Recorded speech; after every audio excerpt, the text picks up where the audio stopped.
안녕하십니까. 소아청소년과 전문의 표진원입니다. 이번에는 영유아기의 호흡기 질환에 대해서 말씀드리도록 하겠습니다. 급성 후두염에 대해서 말씀드리도록 하겠습니다. 크룹이라고 하는 거는 후두와 기관에 생기는 이제 염증이죠. 구조를 보면 입이 이렇게 돼 있고, 요 뒤쪽은 이제 식도, 요 앞쪽이 이제 기도죠. 여기에 이제 후두가 이렇게 있고, 여기 이제 기관지로 이렇게 쭉 내려가고, 공기가 이제 여기 왔다 갔다 하는 거고, 입은 하나지만 여기서 갈리는 거예요. 음식물은 일로 내려가고, 공기는 일로 가고. 교통정리가 참 잘 되죠. 이 교통정리를 하는 거를 이 에피글로티스, 후두개, 뚜껑, 후두의 뚜껑이라고 그러죠. 후두개라고 합니다. 이 후두개가 평소에는 이렇게 열려 있죠. 그래서 공기가 이렇게 쉽게 이렇게 지나가게 열려 있는데, 음식물이 들어갈 때는 이게 딱 닫힙니다. 닫혀서 이 기도 쪽으로는 음식물이 들어가지 못하게. 그래서 음식물은 이렇게 내려가게 되죠, 식도로. 그래서 이런 작용을 하는데, 여기에 염증이 생기는 거를 후두염, 크룹이라고 하는 겁니다. 그래서 대부분의 이 크룹, 급성 후두염은 바이러스가 원인이에요. 요즘 이제 하도 병원에서, 특히 이제 아동병원에서 이제 뭐 이 바이러스 검사들 많이 하니까, 병원에 가서 검사를 했는데 얘가 파라인플루엔자에 걸렸대요. 뭐 아데노바이러스는 또 뭐 눈꽃 감기라 그래가지고 아데노바이러스래요. 막 이렇게 얘기를 하시는 분들이 많이 있더라고요. 바이러스가 어떤 바이러스인가는 그렇게 크게 중요하지 않습니다. 이 병이 지금 급성 후두염이냐 아니냐가 중요한 거죠. 파라인플루엔자 바이러스라고 모두 후두염을 일으키고, 아데노바이러스라고 해서 모두 뭐 눈꽃 감기라고 하는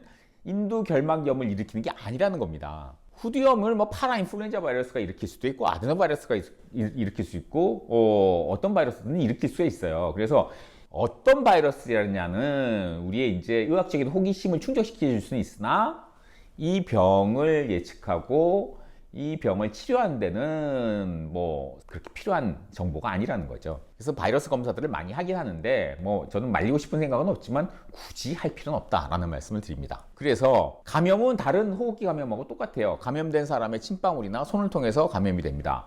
보통 3세 이하에서 생겨요. 그러니까 이런 바이러스가 큰 아이들, 청소년들, 어른들 한테 가면 감기로 끝나는데, 3세 이하의 어린아이들, 이런 바이러스의 경험이 없었던 어린아이들한테 걸리면 이런 크룹을 일으킬 수 있다는 거죠. 보통 이제 이런 호흡기 바이러스들은 가을에서 겨울 사이에 많이 유행을 합니다. 차고 건조한 공기, 영상 10도 아래, 그리고 영하 5도 이상, 이 정도 기온에서 가장 활발하게 활동을 해요. 그래서 또 너무 추워지잖아요. 영하 뭐 10몇 도, 20몇 도 이렇게 내려가면 이 또 바이러스들이 활동을 잘 못합니다. 그러다가 조금 따뜻해지면 또 막 활발하게 유행을 하게 되죠. 그래서 이런 호흡기 바이러스들은 자기네들이 왕성하게 활동하는 최적의 조건들이 있다. 그 조건이 보통 이렇게 어중간하게 추운 기온이 좋기 때문에 보통 가을에서 겨울 사이에 많이 유행을 하게 되는 겁니다. 이제 처음에는 감기 증상하고 똑같이 시작돼요. 코가 막히면서 열이 좀 나죠. 그래서 얘가 감기인가? 하고 이렇게 병원에 갈까 말까? 이렇게 막 고민하는 차에 하루 이틀 지나면 이 특유의, 크룹 특유의 기침이 생기는 거죠. 개 짖는 기침. 이런 물개 소리 같기도 하고, 개가 막 흥분해서 짖는 소리 같기도 한 그런 이제 개 짖는 기침을 하고, 특징적인 소견이 낮에는 멀쩡해요. 낮에는 이제 멀쩡하고 뭐 멀뚱멀뚱하게 잘 놀아요. 열도 별로 안 나고. 밤이 되면 심해집니다. 밤이 되면은 막 호흡곤란도 오면서 이런 특유의 기침을 하게 되죠. 그리고 이게 성대에 염증이 생기는 거잖아요. 성대가 염증이 생기면 성대가 붓겠죠? 성대가 부으면은 쉽니다, 목소리가.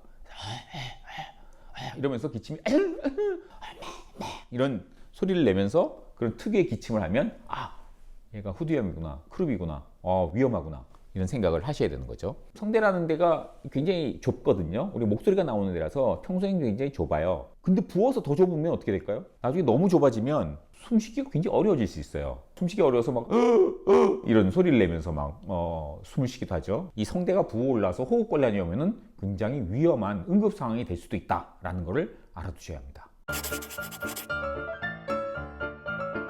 그래서 증상이 가벼운 경우에는 집에서 간단하게 좀 조절을 할 수가 있어요. 애가 이제 막 목이 쉬면서 기침을 막 컹컹거리면서 하면서 힘들어할 때 습도가 굉장히 중요하거든요. 이 크룹은 습도를 아주 높게 만들면은 좀 풀립니다. 이 후두가 부었던 것이 좀 가라앉기 때문에. 그 욕실에 샤워기를 제일 뜨겁게 해가지고 벽에다가 막 뿌리면은 욕실 안이 뿌얘지잖아요.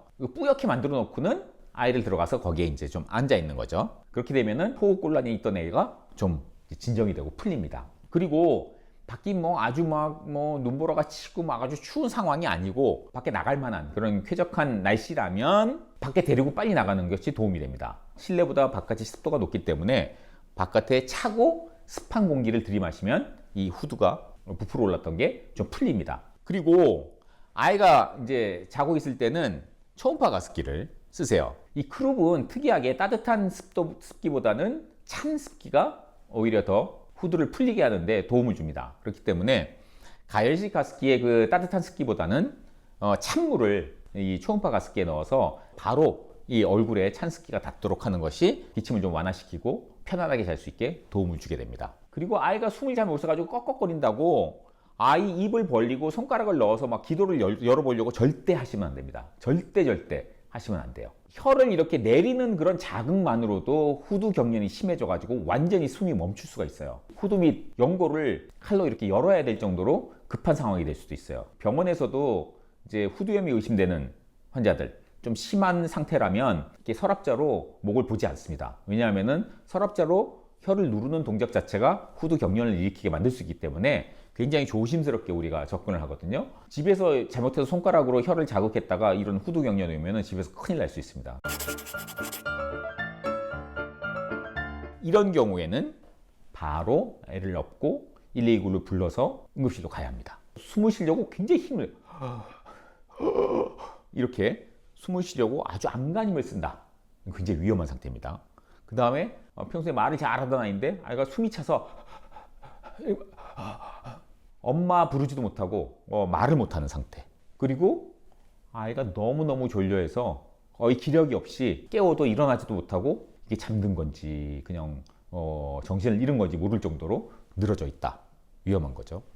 그리고 아이가 기침을 하는데 얼굴이 파래진다. 파래진다는 건 이제 산소 공급이 그만큼 안 된다는 뜻이거든요. 그러면 위험한 상태라고 생각하시면 됩니다. 그래서 이런 경우에는 빨리 응급실로 달려가셔야 합니다. 외래에서 이제 크룹 환자를 봤을 때 스테로이드라는 약을 처방하게 됩니다. 제가 늘 뭐 항생제나 스테로이드는 뭐 감기에는 쓰면 안 된다, 뭐 그렇게 쓰는 병원 있으면 가지 말라고 말씀을 드리는데 예외예요. 크룹은 스테로이드를 써야 됩니다. 그래서 이 스테로이드를 미리 쓰면 아까 말씀드린 그런 굉장히 응급 상황 있잖아요. 막 후두 경련이 와가지고 아이가 막 위험해지는 상황이라든지 밤에 증상이 심해져가지고 막 빨리 응급실로 가야 되는 상황이라든지 이런 상황을 예방할 수가 있어요. 그래서 크룹이 좀 의심되는 환자가 오면 우리가 미리 스테로이드를 씁니다. 크룹의 원인은 대부분 다 바이러스죠. 파라인플루엔자, 아데노바이러스, 엔테로바이러스 등등 이제 바이러스들이 원인이기 때문에 항생제는 도움이 안 된다. 병원에 갔는데 크룹이에요. 급성 후두염이에요. 라고 진단을 내려놓고는 스테로이드는 썼어요. 그건 좋아요. 같이 항생제를 썼다. 그럼 그 병원은 X입니다. 가지 마세요. 항생제는 도움이 안 되니까 이런 병은 아무리 심해도 아무리 호흡곤란이 심하고 이래도 항생제는 쓰면 안 됩니다. 그리고 처방전 없이 구할 수 있는 약 중에서 기침 억제하는 그런 약들, 코프 시럽 이런 약들이 있거든요. 그런 약은 쓰면 안 됩니다. 이런 호흡기 감염증에서 기침을 지나치게 억제하는 거는 도움이 안 돼요. 그리고 호흡곤란이 너무 심하면 응급 상황이 올 수 있어요. 이 기도가 완전히 막힐 수가 있기 때문에 그런 경우에는 입원을 해서 우리가 크룹 텐트라는 걸 써서 산소와 습기를 같이 공급해주는 텐트 속에서 이렇게 지내야 될 수도 있습니다.